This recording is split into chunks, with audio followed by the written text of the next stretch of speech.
దేవునికి మహిమ. ప్రభువైన యేసుక్రీస్తు నామములో మీ అందరికీ కూడా నా హృదయపూర్వకంగా నమస్కారాలు, శుభములు, దేవుని యొక్క ఆశీస్సులు. మిత్రులారా, ముందుగా నన్ను నేను పరిచయం చేసుకుంటున్నా మరొకసారి. నువ్వెవరు అంటే నేను మనిషిని, ఆ తర్వాత భారతీయుడిని, ఆ తర్వాతే క్రైస్తవుని. నాకు కులం లేదు, మతం లేదు. భారతీయులందరూ నా సోదరులే. క్రిస్టియన్, ముస్లిం, హిందూ బాయ్ అనుకుంటూ అన్నదమ్ములాగా కలిసి ఉన్నాం. 10 సంవత్సరాల గురించే తర్వాతే ఈ నరేంద్ర మోడీ వచ్చిన దగ్గర నుంచి మనకి ఇటువంటి పరిస్థితులు ఏర్పడినాయి. ఈరోజు భారతదేశం అంతా కూడా అశాంతితో, అసమాధానంతో, నెమ్మది లేకుండా, విశ్రాంతి లేకుండా, ఆహారం లేకుండా, పానీయం లేకుండా, వైద్యం లేకుండా, విద్య లేకుండా ఈ దేశం అంతా కూడా అశాంతితో, కులోన్మాదంతో, మతోన్మాదంతో మండిపోతూ ఉంది. ప్రజలు ఇది గమనించట్లే. మాకు కులం కావాలి, మతం కావాలి, కులం కావాలి, మతం కావాలి అని 2 అంశాల మీద ఉండిపోవటం వల్ల ఈ ప్రజల నాడి గమనించినటువంటి మతోన్మాదులు, ఈ కులోన్మాదులు, అన్ని కులాల్లో అన్ని మతాలు ఉండడం వల్ల ఈరోజు అసలు 78 సంవత్సరాలుగా కొనసాగుతూ వచ్చినటువంటి ఈ మనువాదం, ఈ కులోన్మాదం, ఈ మతోన్మాదం, ఈ రాజకీయ ఉన్మాదం అంతా కూడా మనకి 78 సంవత్సరాలుగా డాక్టర్ బిఆర్ అంబేద్కర్ గారు భారత రాజ్యాంగాన్ని పార్లమెంటుకి సమర్పించిన దగ్గర నుంచి కూడా మనకి అర్ధ స్వతంత్రం వచ్చింది, కానీ పూర్తిగా స్వతంత్రం రాలేదు మిత్రులారా. ఇక అసలు విషయానికి వచ్చేస్తే, మన ఆంధ్ర తెలంగాణలో ఎటువంటి సిండికేట్ రాజకీయాలు, కుట్ర రాజకీయాలు జరుగుతున్నాయంటే అందరికి తెలిసిన విషయమే. కానీ ఏంటంటే పూర్తిగా చరిత్ర తెలుసుకుంటలేదు. ఇప్పుడు ఏం జరుగుతుంది, ఏం జరగబోతుంది, గతంలో ఏం జరిగింది, మనం ఏం మాట్లాడాలి, ఏం మాట్లాడకూడదు ఈరోజు జనాలకు తెలియట్లా. ఈ తెలిసినటువంటి ఈ ప్రముఖులు, రాజకీయ నాయకులు కూడా వాళ్ళు ఆ పార్టీ పదవుల కోసం యథార్థత లేకుండా అబద్ధాలు, మోసాలతో ఈ దేశాన్ని నాశనం చేస్తూ ఉన్నారు. అబద్ధం నిద్రపోతుంది, అబద్ధం రాజ్యం వెళ్తూ ఉంది, నిజం నిద్రపోతూ ఉంది. నిజం నిర్భయంగా చెప్పేవాళ్ళ మీద, ప్రశ్నించే వాళ్ళ మీద దాడులు చేస్తూ ఉన్నారు. అసలు విషయానికి వస్తే మిత్రులారా, అన్ని అబద్ధాలు, మోసాలు, కుట్రలు, కులోన్మాద మతోన్మాదం. ఈరోజు ఒక సంవత్సరం నుంచి ఎప్పుడైతే కూటమి ప్రభుత్వం అధికారంలోకి వచ్చిందో అప్పటి నుంచి కూడా చూసుకుంటే వైఎస్ఆర్ కాంగ్రెస్ పార్టీ అధికారంలో ఉన్నప్పుడు రథాలు తగలబెట్టారు అని అదొక విషయం తీసుకొచ్చి దాని మీద టీవీ ఛానల్లో పెద్ద చర్చలు జరిపారు. తర్వాత హిందూ దేవాలయాలు కూల్ చేశారు, దాని మీద చర్చలు జరిపారు. హిందువులకి భద్రత లేదు, గుళ్ళకి భద్రత లేదు, గుళ్ళో ఉన్నటువంటి ఆభరణాలకు భద్రత లేదు అంటూ చంద్రబాబు నాయుడు గారు టీవీ ఛానల్ ముందు అసెంబ్లీలో కూడా ప్రస్తావన అంతా కూడా దేవుడు, మతం, కులం మీద జరుగుతూ వచ్చింది. జగన్మోహన్ రెడ్డి గారు ఫ్యాక్షన్ రాజకీయాలు అందరికీ తెలిసినాయి. గులకరాళ్ళలో దాడి, కోడికత్తి దాడి, ఈ విధంగా చూసుకుంటే పోలీస్ అధికారుల మీద, జడ్జీల మీద దాడి, ఈవీఎంలో ట్యాంపరింగు, మొత్తం ప్రాంతీయ పార్టీలకు అధికారం లేకుండా అధికారం అంతా కూడా మోడీకి కట్టబెట్టేసేయటం, ప్రజల అభిప్రాయంతో సంబంధం లేదు. ఇటు ఈ ఆంధ్రప్రదేశ్ రాష్ట్ర ప్రజలు ఇటు వైసీపీతో, ఈ జనసేనతో నలిగిపోతూ ఉన్నారు. నేను టీడీపీ పార్టీని అనదలుచుకోలేదు. ప్రముఖులు, విశేషులు అందరూ కూడా తెలుసుకోవాల్సింది ఏంటంటే, చంద్రబాబు నాయుడు గారు ఆయన యథార్థవంతుడే, నీతిమంతుడే, రాజకీయ అనుభవం కలిగినటువంటి ఒక మేధావి. కానీ ఎప్పుడైతే 2019లో ఈవీఎంలు ట్యాంపరింగ్ చేసి అధికారులకు వచ్చి అసెంబ్లీలో చాలా చిన్న పెద్ద లేకుండా అసభ్యకరమైనటువంటి పదజాలంతో వైసీపీ ఎమ్మెల్యేలు ఇష్టం వచ్చినట్టు మాట్లాడటం, ప్రశ్నించోళ్ళ మీద దాడి చేయటం, రఘురామకృష్ణరాజు గారిని ఒక ఎంపీని ఎప్పుడైనా ఉందో చరిత్రలో అరెస్ట్ చేయించి కాళ్ళ మీద, ఏళ్ల మీద కొట్టడం ఈ భారతదేశ చరిత్రలో ఎక్కడన్నా ఉందా? ఆర్థిక నేరాలు పాల్గొనేటువంటి వాళ్ళు 108 రఘురామకృష్ణరాజు ఆయన పేరు ఉంది, ఆయన్ని జైలు వేశారు. ఆర్థిక నేరాల మీద దానా కుంభకోణంలో లల్లు ప్రసాద్ యాదవ్ గారిని చేశారు. తర్వాత బయటకు వచ్చారు. ఒక సిస్టమ్ ప్రకారం, భారత రాజ్యాంగ ప్రకారం, చట్ట ప్రకారం చేశారు. కానీ ఈ విధంగా కక్ష సాధింపుల చర్యలు పాల్పడటం, రఘురామకృష్ణరాజు గారిని అరెస్ట్ చేయటం, కొట్టడం, ఎమ్మెల్యేలు, తెలుగుదేశం పార్టీ ఉన్నటువంటి ఎమ్మెల్యేల మీద లేకపోతే వాళ్ళ మీద దాడులు చేయటం, బూతులు తిడటం, ఏంటిది ఎట్టుపోతున్నాం మనం అనేది ఏంటో అవగాహన లేకుండా ఒకవైపు మీరు ఈ పార్టీలు అందరూ కూడా, ప్రజలు కూడా, రాజకీయ విశ్లేషకుల మాట వినరు. ఆ తర్వాత ఏం జరిగింది? తిరుపతి లడ్డు వివాదం. ఇవన్నీ వివాదాలు చూస్తున్నారు. కానీ నిమిషానికి ఒక రేపు జరుగుతుంది భారతదేశంలో. మహిళలకి భద్రత లేదు, గ్యాంగ్ రేపులు జరుగుతున్నాయి, ఆత్మహత్యలు చేసుకుంటున్నారు, పెళ్లి చేసుకున్నారు, విడాకులు ఇచ్చేస్తున్నారు. కోర్టులో చూస్తే ఎక్కడ చూసినా సరే భార్యాభర్తల కేసులే. ఇటువంటి పరిస్థితుల్లో ప్రజలు కానీ, పార్టీలు కానీ, నాయకులు కానీ, పాస్టర్లు కానీ, ఇమాములు కానీ, మౌలానాలు ఎవరు కూడా దేని గురించి పట్టించుకోకుండా లేచిన గురించి ఒక్క బోర్డు ఆస్తులు, క్రైస్తవులు రోమన్ కేథలిక్ ఆస్తులు, మతం. ఈ క్రైస్తవులు ఏమో యేసుక్రీస్తు దేవుడు అని చెప్పి ప్రకటించడానికి కోసం హిందూ దేవుళ్ళని తిట్టడం, విమర్శించడం, వాళ్ళు యేసుక్రీస్తుని విమర్శించడం, అసభ్యకరంగా మాట్లాడటం, దేవునామానికి అవమానకరంగా పాస్టర్లు చూస్తే వీళ్ళు కూడా 100-80 మంది అబద్ధ బోధకులు అవటం వల్ల డబ్బుల కోసం బతలేక బడిపుంతులు అన్నట్టు బతకడం కోసం బైబిల్ పట్టుకొని ఈరోజు క్రైస్తవ సమాజాన్ని రోడ్డుకి ఇచ్చేశారు. వీళ్ళు హైందవ సమాజాన్ని రోడ్డుకి ఇచ్చేశారు, ముస్లిం సమాజాన్ని రోడ్డుకి ఇచ్చేశారు. దేవుడు ఒక్కడే, 3 దేవుళ్ళు 3 దేవతలు ఆరాధించుకున్నటువంటి హైందువుల యొక్క మత విశ్వాసాల్ని కించిపరిచి మాట్లాడటం ఈ అబద్ధ బోధకులది తీవ్రంగా ఖండించాల్సిన విషయం. అదే ప్రకారంగా యేసు ప్రభువుని 3 మేకులు పిక్కులేని దేవుడు ఎట్టయ్యాడు, యేసు మరియమ్మ రోమాసానికి పుట్టిందని చెప్పి అంటాం, వీళ్ళది తీవ్రంగా ఖండించాల్సిన విషయం. ఈరోజు ఖండించాల్సిన విషయాలు ఖండించుకోకుండా ఈ అబద్ధ బోధకులతో, ఆర్ఎస్ఎస్, ఈ విశ్వ హిందూ పరిషత్తు, ఈ మతోన్మాదులతో కలిసి ఈరోజు ప్రజలు కూడా ఏకీభవించి మొత్తం ఎవరి మీద దాడి చేస్తున్నారంటే ప్రజల మీద దాడి చేస్తున్నారు. ప్రజలు ఓడిపోయారు. ప్రజలకు తినడానికి తిండి లేదు, ఉండటానికి ఇల్లు లేవు, కట్టుకోవడానికి బట్టలు లేవు, పిల్లలకు చదువులు లేవు, పెళ్ళిళ్ళు లేవు, ఇళ్ళు లేవు, సరైన వసతులు లేవు, సరైన ఆహారం లేదు. ఇటువంటి పరిస్థితులు ఉంటే పట్టించుకునే నాదులే లేడు. చూడండి మిత్రులారా, ఒక్కొక్కరు ఈ ప్రభుత్వాలు ప్రజల్ని చంపేస్తున్నారు, స్లో పాయిజన్ ఇచ్చి చంపేస్తున్నారు. కల్తీ కారం, కల్తీ నెయ్యి, కల్తీ సరుకులు, కల్తీ మందులు, గంజాయి, డ్రగ్స్, కొకేను, హెరాయిన్, కైని అమ్మటం, సారా అమ్మటం, బ్రాందీ అమ్మటం, జనాలతో చిటుకు చచ్చిపోతున్నారు. ఇది గమనించట్లా. మనకేం కావాలి? ప్రజలకు కావాల్సింది ఏంటి? పార్లమెంట్లో కానీ, అసెంబ్లీలో కానీ ఏ విషయాలు ప్రస్తావనలోకి రావాలి? మనిషికి కూడు, గూడు, మంచి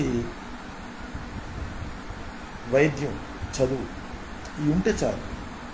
జ్ఞానం, బతకడానికి జ్ఞానం కావాలి, మంచి ఆహారం కావాలి, మంచి ఇల్లు కావాలి, ఆ తర్వాత మంచి వైద్యం కావాలి.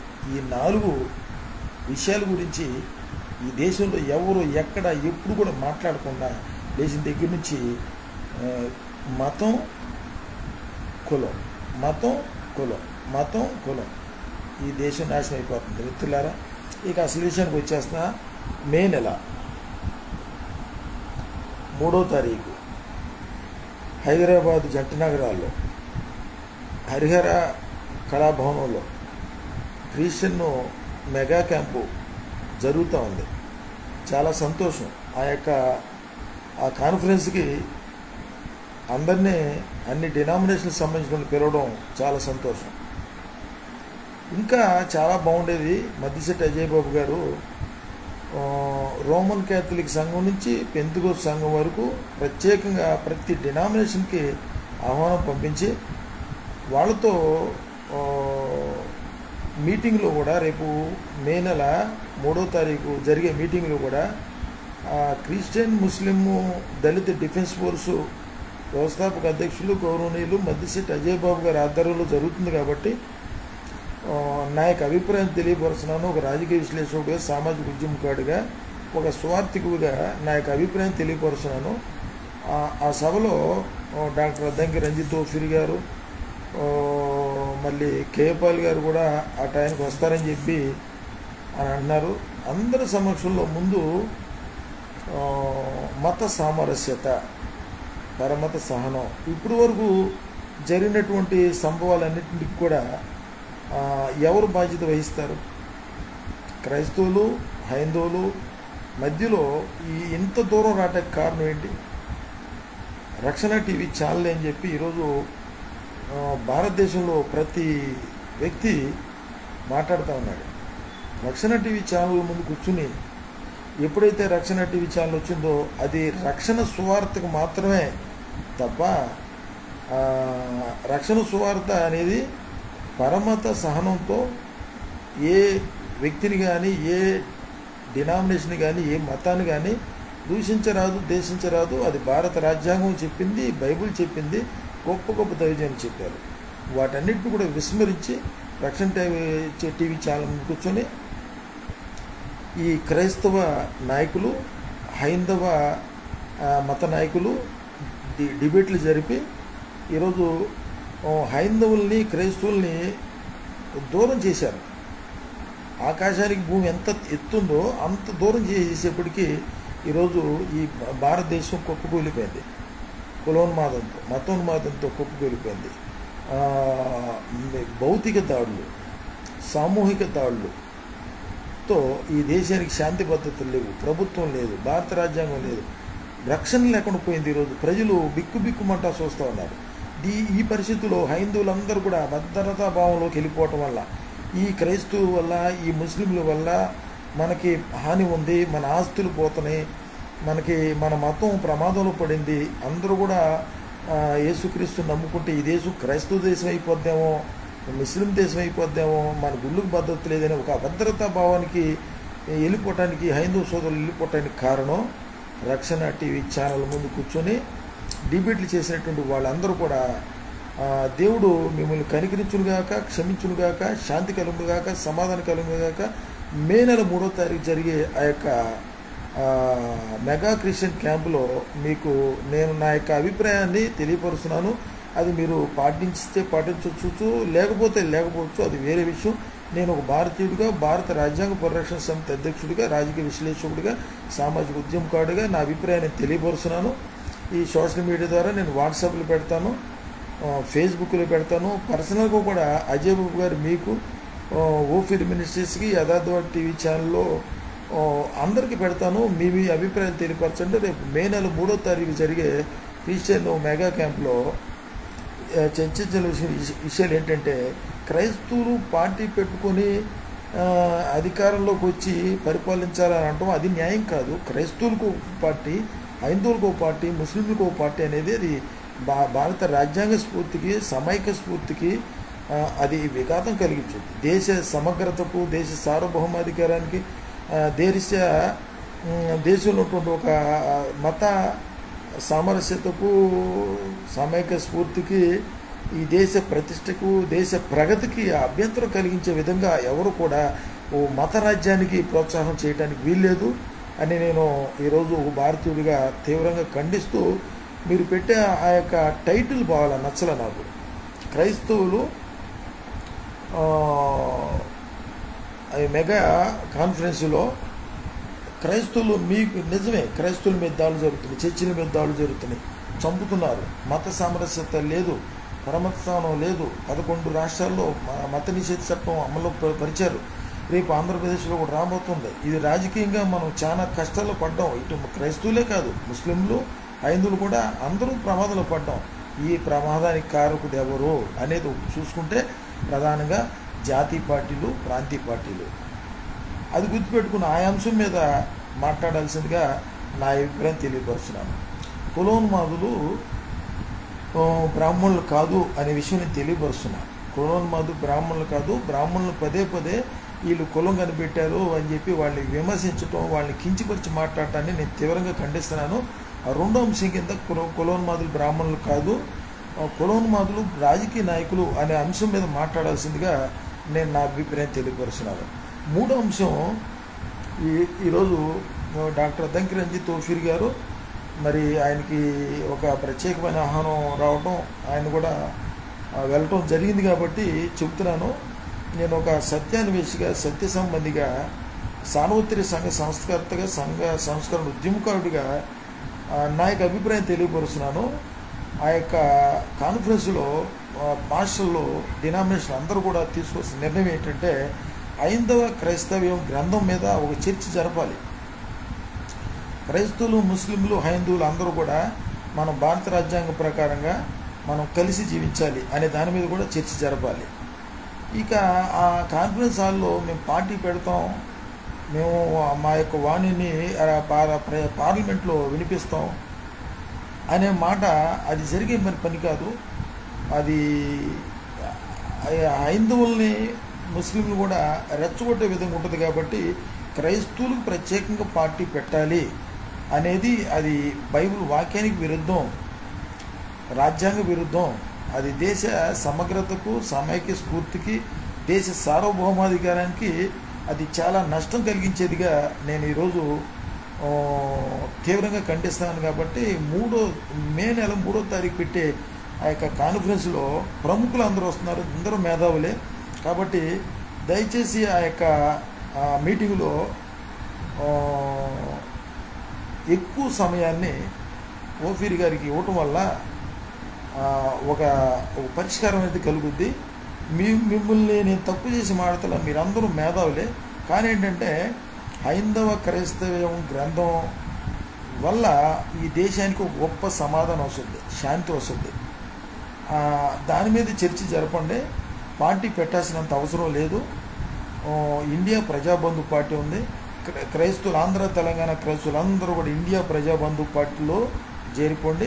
ఎందుకంటే ప్రజాశాంతి పార్టీ అంటే ఆయన ప్రపంచ శాంతి దూత. ఆయన ఎక్కువ శాతం ఇండియాలో ఉండడు, వేరే వేరే దేశాలు తిరుగుతాడు. కాబట్టి రెండో ఆప్షన్గా Praja Shanti party, India Prajabandhu party అలయన్స్తో రేపు ఎన్నికలకు వెళ్దాం, అడుగుదాం. ఈ విషయం అడగండి. తెలంగాణలో రేవంత్ రెడ్డి గారు కొన్ని సీట్లు ఇవ్వాలి మనకి. ఇక్కడ ఆంధ్రాలో చంద్రబాబు నాయుడు గారు కొన్ని సీట్లు ఇవ్వాలి. కొన్ని వైఎస్ఆర్ కాంగ్రెస్ పార్టీలో ఒక సీట్లు ఇవ్వాలి. బీజేపీలో కూడా కొన్ని సీట్లు ఇవ్వాలి. అందరూ కూడా అలయన్స్తో. ఇప్పుడు బీజేపీలో దళితులు లేరా? ఉన్నారు కదా, అందరూ దళితులు. ఇప్పుడు అందరూ క్రైస్తవులు ఎవరున్నారు నేను అడుగుతున్నా, చెప్పండి. చర్చికి వచ్చే వాళ్ళు అందరూ హైందువులు కదా, మోడీ మనుషులు కదా. బీజేపీతో కూడా అలయన్స్ పెట్టుకొని ఎలక్షన్కి వెళ్తే రాజ్యాంగబద్ధంగా ఇక ఒక సంకీర్ణ ప్రభుత్వం వస్తే తప్ప ఈవీఎంలు వద్దు అనే దాని మీద కొద్దిగా ప్రత్యేకమైనటువంటి డిస్కషన్ జరపాలి. దాని మీద హిందూ, క్రిస్టియన్, ముస్లిం అందరిని కూడా సమైక్యపరిచి ముందు ఈవీఎంలు వద్దు, మాకు బ్యాలెట్ ద్వారా ఎన్నికలు జరపండి, క్రైస్తవులు, ముస్లింలు, హైందువులు మేము అందరం కలిసి ఉంటాం అనే దాని మీద జరపండి. గతంలో డాక్టర్ అద్దంకి రంజిత్ ఓఫీర్ గారు మా టీవీ ఛానల్లో ఒక ప్రత్యేకమైనటువంటి చర్చలు జరిగినాయి. అవి డిబేట్లు అంటారు, చర్చలు జరిగినాయి. ఎందుకంటే దేశంలో మత సామరస్యత రావాలి, ఈ మతోన్మాదం ఉండకూడదు. ఎందుకంటే 2019లో 1999లో ఒరిస్సా రాష్ట్రంలో బారిపద జిల్లాలో గ్రామ స్టేను ఆయన ఇద్దరు కుమారుని దారసింగనుడు పెట్రోల్ పోసి తగలబెట్టి చంపేసేస్తే అతని భార్య క్షమాపేక్ష పెట్టింది. అంటే క్రైస్తవులు ఎప్పుడు క్షమించేవాళ్ళే. ఈ పగడాల ప్రవీణ్ గారి హత్య కేసు విషయంలో కూడా జెసికా పగడాల గారు కూడా క్షమాపేక్ష పెట్టింది. పోస్ట్మార్టం రిపోర్ట్ కూడా అవసరం లేదండి, కేసు కూడా వద్దా అంది. అటువంటిది పాస్టర్లు మీరందరూ కూడా ఆ యొక్క పగడాల ప్రవీణ్ గారు హత్య కేసుని రాజకీయం చేశారని చెప్పి ఈరోజు క్రైస్తవులు, ముస్లింలు, హైందువుల్లో ఒక చర్చ జరుగుతూ ఉంది. అందుట్లో వాస్తవం ఉంది. ఎందుకంటే ఆ పగడాల ప్రవీణ్ అందరు వాడు, క్రైస్తవ సమాజాన్ని అందరూ వాడని చెప్పడానికి అవకాశం లేదు. ఎందుకంటే ఆయన అన్నాడు, అల్లాను, యేసుక్రీస్తు, యెహోవా ఒక్కడేనా కాదు అన్నాడు.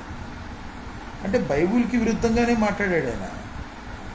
చాలా విషయాలు నేను చూశాను. రక్షణ టీవీ ఛానల్ చూసుకుంటే ఆయన పిడి సుందరరావు గారి శిష్యుడు. పిడి సుందరరావు గారు ఏమంటాడు, జాతి జెండా అది గుడ్డముక్క అంటాడు,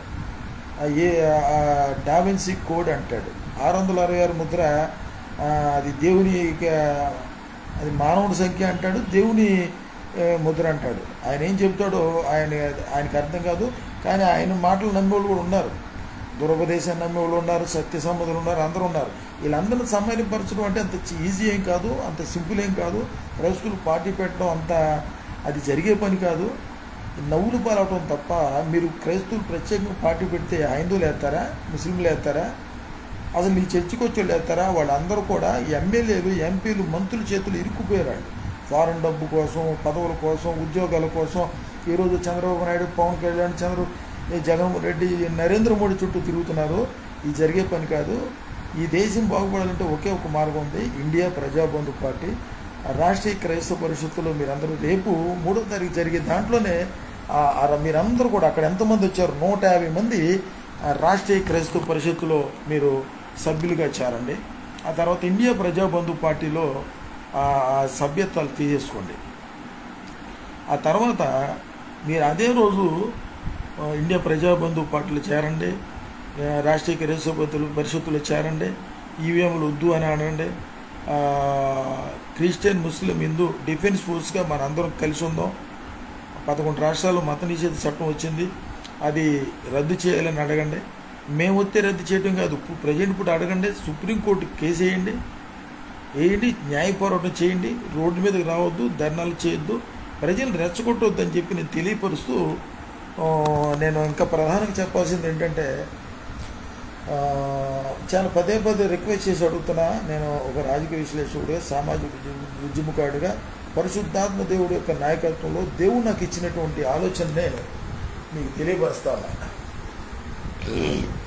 మే 3వ తారీఖు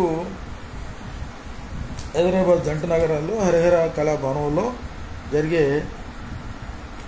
మెగా కాన్ఫరెన్స్లో మీరు టైం వేస్ట్ చేయొద్దు. మొత్తం సమయం అంతా కూడా మీ యొక్క పేర్లు, మీ ప్రఖ్యాతులు, ఘనత అంతా కోరుకునేది ఒక్క పావుగంటలో ముగించేసుకొని ఆ సమయాన్ని అంతటిని కూడా ఓఫీర్ గారికి ఇస్తే ఖచ్చితంగా దేవుని సన్నిధి వస్తుంది, మత సామరస్యం వస్తుంది, అన్నిటికీ పరిష్కారాలు అవుతాయి. కాబట్టి నేను రిక్వెస్ట్ చేసి అడిగేది ఏంటంటే, నేను ఓఫీర్ గారి వీడియోలు వాచ్ చేస్తూ ఉంటాను. మంచి రాజకీయ పరిజ్ఞానం కలిగినటువంటి ఒక రాజకీయ నాయకుడు, ఒక స్వార్థుడు, సంఘ సంస్కర్త, దేశభక్తుడు. కొన్ని వేల వీడియోలు ఉన్నాయి, నేను వాచ్ చేశాను కాబట్టి చెబుతున్నా, విశ్లేషకుడికి చెబుతున్నా. అక్కడ ఉన్నటువంటి ప్రముఖులు ఏఆర్ శివన్సాన్ గారు ఉన్నారు, ఒక పాట పాడతాడు. తర్వాత అభయ్ దర్శన్ గారు, మద్దిశెట్టి అజయ్ గారు, మరి ఎంతోమంది ప్రముఖులు వస్తారు. మీరందరూ కూడా అలా ఉంటే మొత్తం మీరు మాట్లాడే మీ అభిప్రాయాలు, ప్రజల అభిప్రాయాలు, హైందువులు, ముస్లింలు, క్రైస్తవులు అందరి అభిప్రాయాలతో మాట్లాడగలిగినటువంటి, జ్ఞానం కలిగినటువంటి దేవుడు పంపిన ప్రవక్త అపోస్తలుడు. ఆయనకున్నటువంటి దేవుడిచ్చిన దైవ ప్రత్యక్షతను బట్టి ఖచ్చితంగా మీరు సక్సెస్ అవుతారు. అందరూ, భారతదేశం ప్రజలందరూ కూడా హర్షిస్తారు. చాలా ఆమోదయోగ్యంగా ఉంటుంది. మీరు ఎంత టైం మాట్లాడినా ఒక అరగంట లోపు స్టేజీ పరిచయాలు అవన్నీ కూడా ముగించేసుకొని 2.5-3 గంటలు టైం ఇస్తే మొత్తం భారతదేశంలో గొప్ప శాంతి వస్తుంది, సమాధానం వస్తుంది, ఒక అద్భుతం జరుగుద్ది ఈ భారతదేశానికి. అందరిలో రావాలి. మన క్రైస్తవులందరూ మనం ఒక్కళ్ళమే సపరేట్ అవ్వటం వల్ల అది దేశానికి మంచిది కాదు.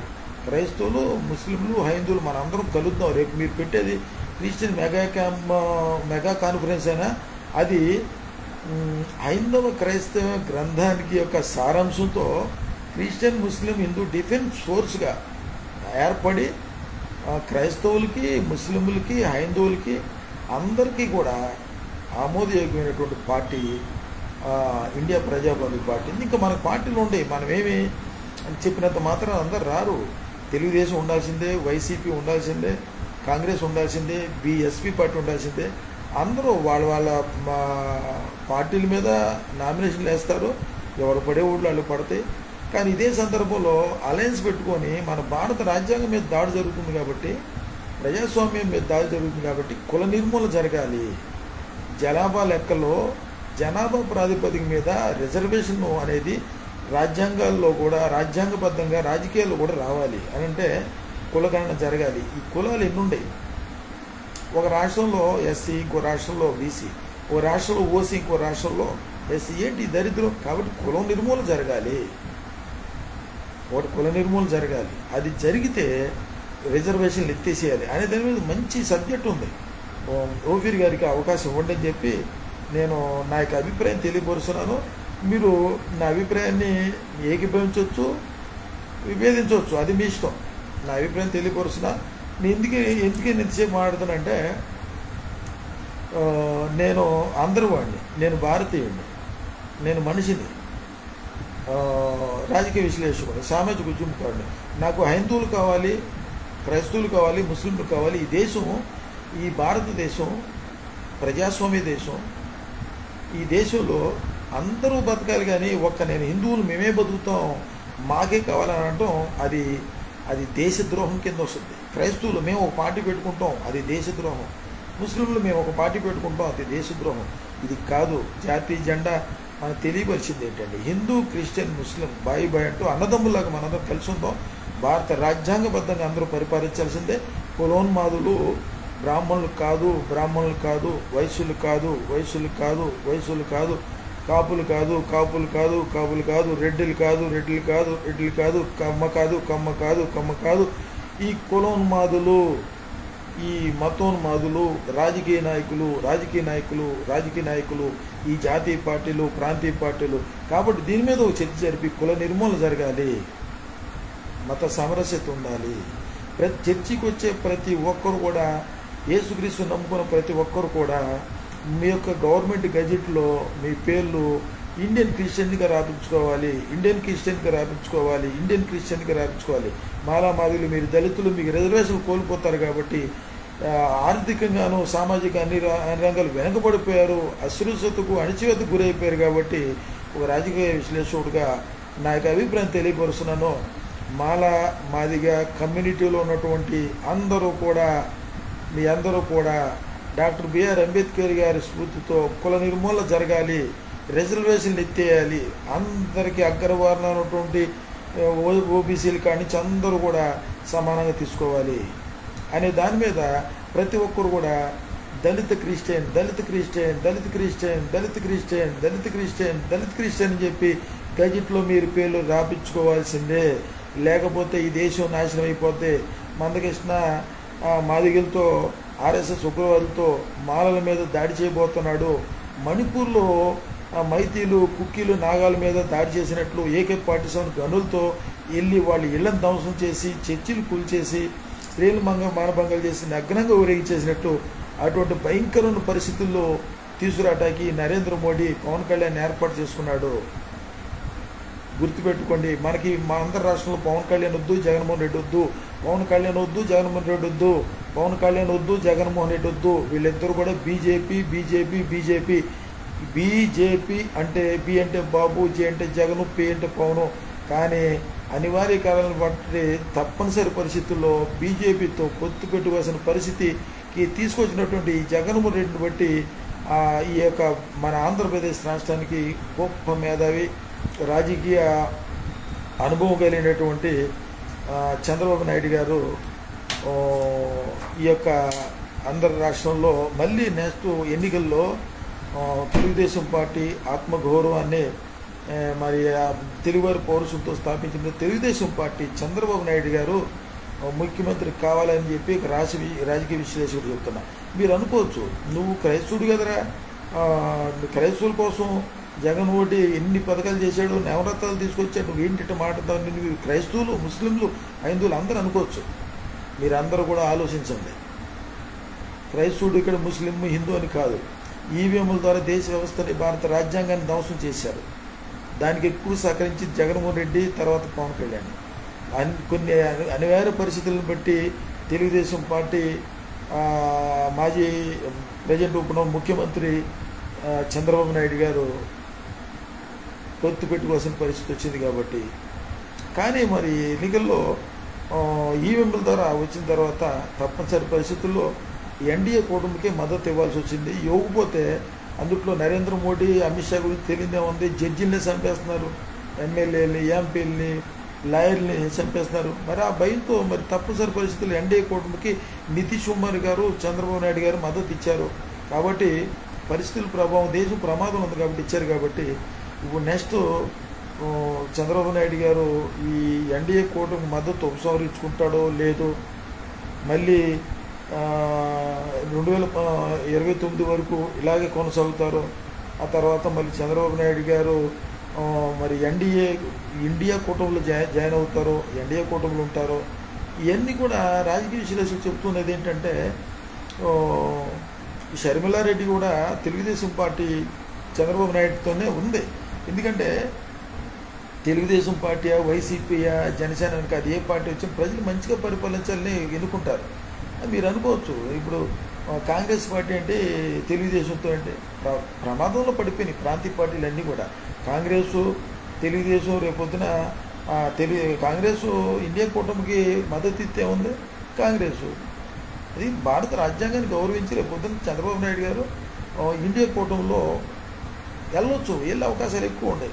వెళితే మాత్రం ఇండియా కూటమికి మద్దతు ఇస్తే చంద్రబాబు నాయుడు గారు మీరు ముఖ్యమంత్రి గ్యారంటీ అవుతారు. అది కూడా ఈవీఎంల అకౌంట్ బ్యాలెట్ ద్వారా ఎన్నికలు జరిగితే మళ్ళీ మీరే ముఖ్యమంత్రి. నవరత్నాలు పెట్టినంత మాత్రాన మొన్న 111 సీట్లు 111 సీట్లు జగన్మోహన్ రెడ్డి గారికి పడి అన్నమాట వాస్తవం. ఎందుకంటే ప్రజలు తిని మోసం చేయరు, లబ్ధి పొందారు. ఫస్ట్ 2019లో మోసం చేసి ఈవీఎంలు ట్యాంపర్ చేసి 150 సీట్లు తీసుకొచ్చారు. మోసం చేసి అధికారంలోకి వచ్చిన వ్యక్తి సరితీసుకొని మళ్ళీ మంచిగా పరిపాలించాడు కాబట్టి ప్రజల్లో అభిమానం ఉండిపోయింది. ప్రజల్ని మార్చడం ఎవరి వల్ల కాదు. మళ్ళీ నెక్స్ట్ ఈవీఎంలతో కానీ ఎన్నికలు జరిపితే జగన్మోహన్ రెడ్డి గారిని ఈ నరేంద్ర మోడీ ముఖ్యమంత్రి చేసి ఆ ప్రభుత్వం పడగొట్టి 6 నెలల్లో ప్రభుత్వం పడగొట్టి ఈ పవన్ కళ్యాణ్ ముఖ్యమంత్రిగా ఆంధ్రప్రదేశ్ ముఖ్యమంత్రి చేస్తే ఈయన ఆంధ్రప్రదేశ్ బుల్డోజర్ బాబు అవుతాడు, చర్చిలు కూల్చేస్తాడు, క్రైస్తవుల్ని ఊసబోదు కూల్చేస్తారు. జరిగేది అది. ఎప్పుడన్నా చూసారా చంద్రబాబు నాయుడు ఎప్పుడన్నా సరే తొందరపడి కులాన్ని కానీ మతాన్ని కానీ మాట్లాడలేదు. నేను ఎన్నో చూశాను. ఈ కులం మతం ఈ ప్రస్తావన పవన్ కళ్యాణ్ జగన్మోహన్ రెడ్డి దగ్గర వస్తుంది కానీ చంద్రబాబు నాయుడు గారి దగ్గర రావట్లేదు. కాబట్టి మిత్రులారా, మీరు రేపు జరిగే ఆ యొక్క మీటింగ్లో కూడా ప్రధానమైన చర్చకి తీసుకొచ్చి ప్రాంతీయ పార్టీలకు అధికారం రావాలి. జాతీయ పార్టీల్లో ఎవరికి అధికారం ప్రతిపక్ష హోదా కూడా లేకుండా ఎవరు కూడా ఓట్లు ఎవరు వేయరు. చాలా పోటాపోటీగా ఉంటాయి. లబ్ధి పొందిన తెలుగుదేశం ఓట్లు తెలుగుదేశంకి ఉంటాయి, కాంగ్రెస్ ఓట్లు కాంగ్రెస్కి ఉంటాయి, బీఎస్పీ ఓట్లు బీజేపీకి ఉంటాయి. ఎందుకు గంపగుద్దుగా మొత్తం వచ్చేసి అసలు ఒక ఈవీఎంల ద్వారా చూస్తే మిత్రులారా, ఒక నియోజకవర్గంలో 2 లక్షల ఓట్లు ఉంటేనే 2,20,000 ఓట్లు ఎక్కడి నుంచి వచ్చినాయి? ఇదంతా దుర్మార్గం కదా. ఎందుకు ఖండించరు పాస్టర్లు కానీ, ఇమాములు కానీ, మౌజాములు కానీ, మీరు పనాతిపల్లి ఎందుకు ఇటువంటి దుర్మార్గం ఖండించరు? ఈ దేశం బాగుపడాలంటే ఒకే ఒక్క మార్గం, ఈవీఎంలు వద్దు, బ్యాలెట్ ద్వారా ఎన్నికలు జరపండి అని చెప్పి మే నెల 3వ తారీఖు ప్రధానంగా అదే రోజు సుప్రీంకోర్టులో కేసు ఫిల్ అయ్యాలి. ఓ ధర్నాగా అందరూ కూడా సాధ్యమైతే ₹4 ఖర్చు పెట్టుకుని ఢిల్లీ రాష్ట్రపతి భవనం ముందు ధర్నా ఏర్పాటు చేసి రాజ్యాంగ ధర్మాసనానికి ఫిర్యాదు ఇవ్వాలని చెప్పి తెలియజేస్తూ నేను ముగిస్తున్నాను. ఇట్లు పేయల మధు జాన్సన్, మనిషిని, ఇండియన్ని, గ్రేట్ ఇండియన్ని, తర్వాత గ్రేట్ ఇండియన్ క్రిస్టియన్. భారతీయుల ఐక్యత వర్తిల్లాలి, క్రిస్టియన్ ముస్లిం హిందువుల ఐక్యత వర్తిల్లాలి. జై ఇండియా. అందరికీ నమస్కారాలు, శుభములు, దేవుని యొక్క ఆశీస్సులు. Good night.